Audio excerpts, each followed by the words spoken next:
जी welcome और welcome back to CS medalist. ये video Java की playlist beginner friendly programming playlist का एक पार्ट है, जिसके सेकंड लेक्चर के अंदर हमने जावा के प्रोग्राम के स्ट्रक्चर के बारे में डिस्कस किया था, जिसमें हमने नोट किया था कि क्लास का पहला लेटर, जो नाम का पहला लेटर है वो कैपिटल है, जबकि फंक्शन के नेम का पहला लेटर स्मॉल है। तो वहाँ पे हमने क्लोज किया था बात को, डिस्कशन को, इस बात पे कि जावा में नेमिंग कन्वेंशंस को यूज़ किया जाता है। अगर तो अपने स्ट्रक्चर को नहीं देखा तो आई लिंक में मौजूद लिंक को क्लिक करें और उसको जाकर देख लें, आपको बहुत कुछ नया सीखने को मिलेगा। अब अगर बात करें नेमिंग कन्वेंशन की, तो सबसे पहले तो जितने भी नेम्स हम पूरे प्रोग्राम के अंदर रखते हैं उसमें कोई स्पेस यूज़ नहीं करते। फर्दर क्लास के नेम के बारे में बात करते हैं, तो क्लास के नेम को रखने के लिए हम कन्वेंशन यूज़ करते हैं, पास्कल कन्वेंशन, जिसके मुताबिक अगर तो जो भी हमारा नाम लिखा होगा उसमें जितने भी वर्ड्स होंगे उसके सारे इनिशियल्स जो हैं थ्रू आउट द नेम वो कैपिटल होंगे। जैसे अगर मैं ये एग्जांपल देखूँ तो मैंने नाम लिखा अपनी क्लास का माय फर्स्ट क्लास, जिसके अंदर मैंने माय का M, फर्स्ट का F, क्लास का C कैपिटल रखा है। उसके अलावा बाकी सारे लेटर्स हमारे स्मॉल हैं। अब अगर हम बात करें on the other hand function के नेम की, तो फंक्शन में यूज़ किया जाता है कैमल केस कन्वेंशन, जिसके मुताबिक अगर उसके अंदर 3 वर्ड्स का नेम है या एक वर्ड का भी नेम है तो हम इनिशियल जो है वो स्मॉल रखेंगे।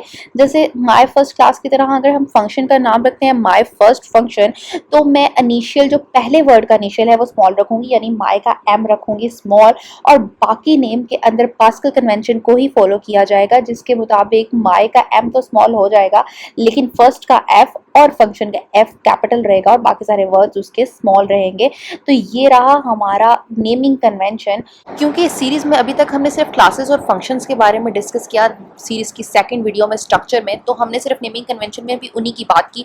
आगे जिस तरह से हम जो कंसेप्ट समझेंगे वहाँ पे नेमिंग कन्वेंशन का कौन सा रूल अप्लाई होगा हम उसको उसके साथ पढ़ेंगे। अभी फिल वक्त के लिए इतना ही। अब अगर हम एक बात और नोटिस करें तो हमने एक कोड के अंदर कुछ लाइंस देखते हैं जो फॉरवर्ड स्लैशेस के साथ शुरू हुई होती हैं। अगर आप बिगनर्स हैं तो आप देखेंगे, आपने भी नहीं देखी होंगी या फिर आपने देखी होंगी, तो उनको बोलते हैं कमेंट्स। तो अब हमारा नेक्स्ट टॉपिक आज की वीडियो का होगा कमेंट्स, कि वो क्या होती हैं।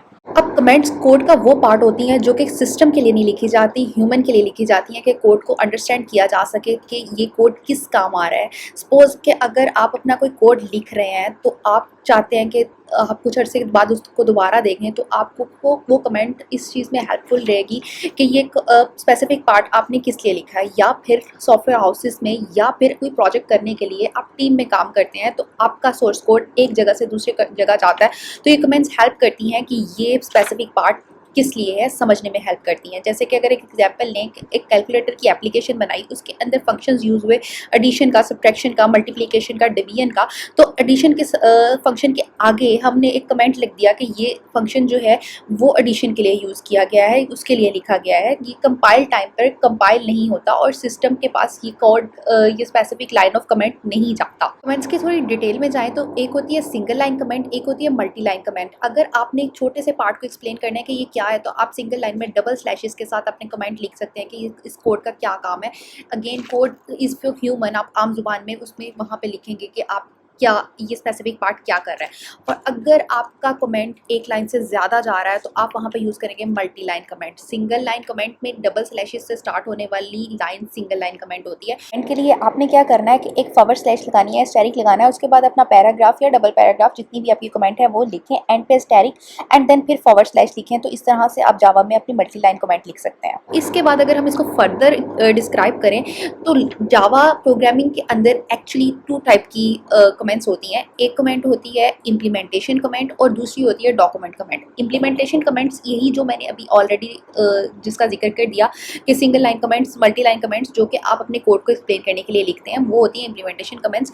और डॉक्यूमेंट कमेंट्स वो होती हैं जो कि उस पर्सन के लिखी, जिसको शॉर्ट फॉर्म में डॉक कमेंट्स भी कहा जाता है, और वो उस पर्सन के लिए लिखी जाती हैं जिसके पास सोर्स कोड नहीं होता, जिसका इम्प्लीमेंटेशन से ताल्लुक नहीं होता। जैसे आप स्क्रीन पे इसकी फॉर्मल डेफिनेशन पढ़ रहे हैं कि documents are meant to describe the specification of code from an implementation fee perspective. Now अब मैंने कमेंट्स को एक्सप्लेन करते हुए 2 वर्ड्स का यूज़ किया, एक कंपाइलेशन और एक सोर्स कोड। अगर आपको इसका मतलब नहीं पता और आपकी प्रोग्रामिंग जर्नी की बिगनिंग है तो इट्स ओके। नेक्स्ट वीडियो में हम बेसिक लेवल पे एक्सप्लेन करेंगे लैंग्वेज क्या होती है, हाई लेवल लैंग्वेज कैसे क्या होती है, कंपाइलेशन का क्या मतलब होता है, सिस्टम को ये ज़ुबान कैसे समझ आती है, और सोर्स कोड किसको कहते हैं। तो अगर आपको मेरी समझ आ रही है तो सब्सक्राइब कर दें, लाइक कर दें और स्टे कनेक्टेड।